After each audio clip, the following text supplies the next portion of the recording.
More allegations have emerged that the immigration authorities are using outdated information to reject the claims of Afghan asylum seekers from the persecuted Hazara ethnic group. The 15-year-old Afghan boy arrived on Christmas Island last year. He's claiming asylum in Australia because he's from the Hazara ethnic minority. Afghanistan's Hazara people have raised some of the loudest objections, saying there's real danger of the Taliban once again seizing control. For over 10 years, Hazara refugees from Afghanistan and Pakistan have been arriving in Australia, many by boat. And with the US-led coalition ready to withdraw from Afghanistan in 2014, it's predicted that many more Hazaras will be heading our way. Hello, I'm Annabelle Quince, and this is Rear Vision on RN, Radio Australia, and downloadable on the web and via your MP3 player. Today we take a look at the story of the Hazara people. Who are they? Where do they come from? And just why are so many of them fleeing Afghanistan and Pakistan? While the Hazara are thought to have been in Afghanistan for around 800 years, their unique physical appearance and their religion make them stand out from the other ethnic minorities.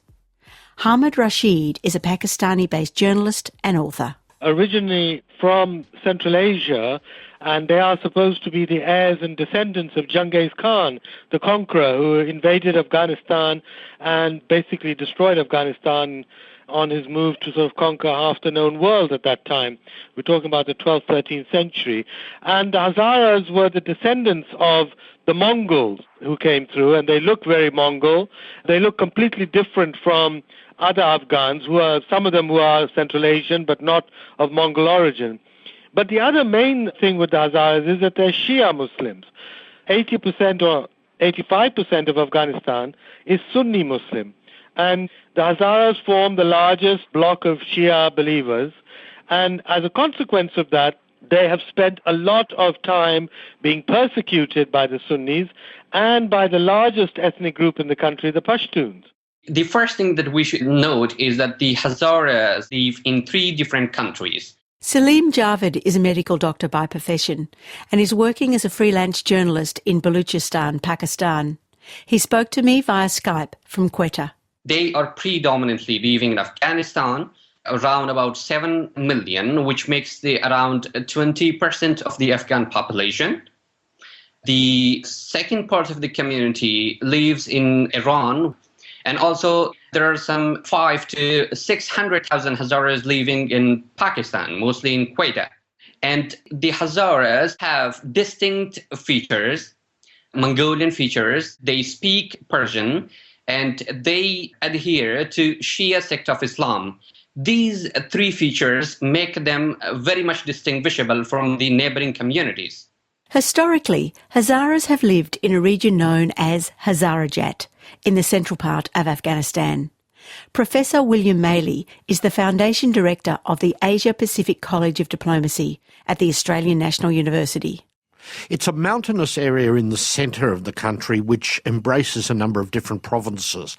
The height of the mountains in the Hazarajat reaches about 5,000 metres. The bulk of the population there are involved in agricultural activities, with both irrigated agriculture and also dry farming with fruit trees and things like that. It's a relatively inaccessible area, and quite a number of the villages in the Hazarajat tend to be cut off by winter snows for much of the year. The summer is pretty short. For centuries, the Hazaras lived quite independently in the Hazarajat. This, however, all changed at the end of the 19th century. In 1880, following the Second Anglo-Afghan War, a new ruler came to the throne of Afghanistan, Emir Abdurrahman Khan. And with support from the British, he embarked on a state-building project of a sort which no previous Afghan ruler had attempted. And one of the elements of this was a desire to assert control over wider tracts of the country than previous rulers had done, and to put in place loyal supporters from the emir's ethnic group. And this led to a concerted attempt to assert control over the Hazarajat, which was done in the so-called Hazara Wars of 1891 to 1893, which were incredibly ferocious. A recent study by Jonathan Lee of the tactics pursued by the emir at the time makes it very clear that the brutality of his approach to state building was one which would have been completely intolerable in the late part of the 20th or early 21st century. And this is one reason why a lot of Hazaras have very painful historical memories of how they've been treated in the country. The fact is that the Hazarajat was totally independent before the invasion of Hazarajat by the Emir of Afghanistan, Emir Abdurrahman Khan. In the late 19th century, he invaded the Hazarajat, the lands of Hazaras, and killed almost 60% of the Hazaras. And rest of them, some of them escaped to Pakistan, some of them escaped to the neighboring country, Iran. And those who went to the neighboring countries like Iran and Pakistan, they make the present-day communities of Hazaras in Iran and Pakistan. According to Grant Farr, Professor Emeritus of Sociology at Portland State University, by the end of the Hazara Wars, the Hazaras were leaderless, the upper class having either been killed or fled to Pakistan. There was many killed. He took out the whole upper class of the Hazaras. They either were killed or they moved into the Quetta area of what became in 1947 Pakistan. And so there's a large community of Hazaras in Quetta. Up to recently, it had been fairly well integrated into Pakistani society. And it left the Hazaras that were left, or the Hazaras that were left in the Hazarajat in the high mountains, leaderless.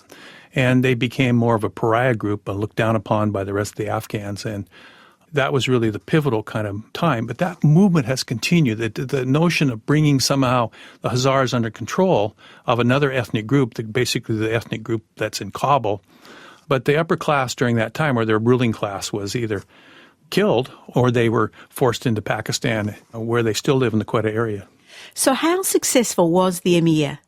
Was he able to bring the Hazarajat under the control of Kabul?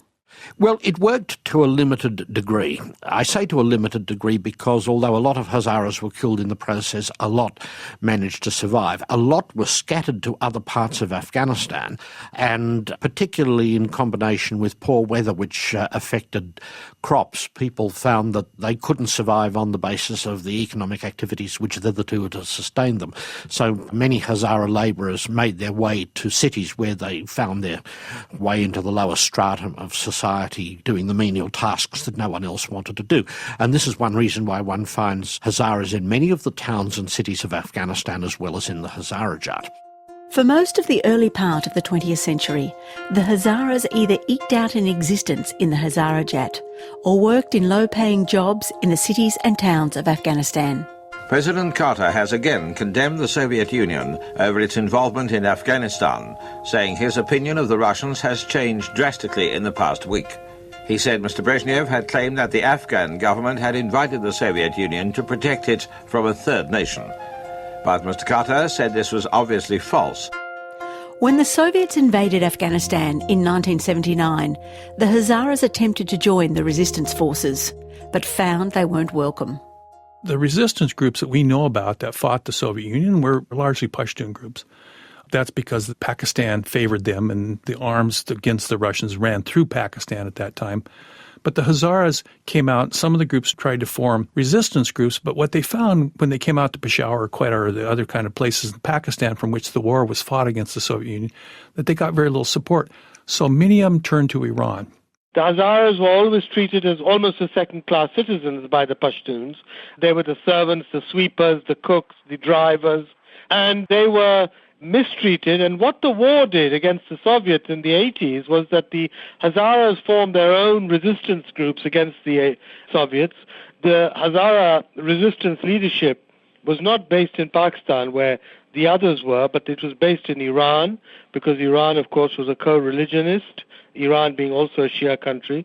But the Hazaras then emerged as a very strong and more self-confident force. And once the war ended and the Soviets left in 1989, they began to demand their rights.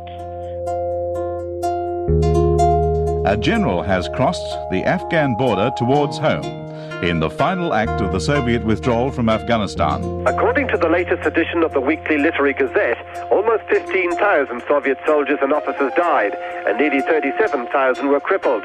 But it was a proud Lieutenant General Boris Gromov who crossed into the Soviet border town of Termez at 5 minutes to midday. The 45-year-old general crossed behind the last column of about 50 tanks and 400 men and said he would never look back.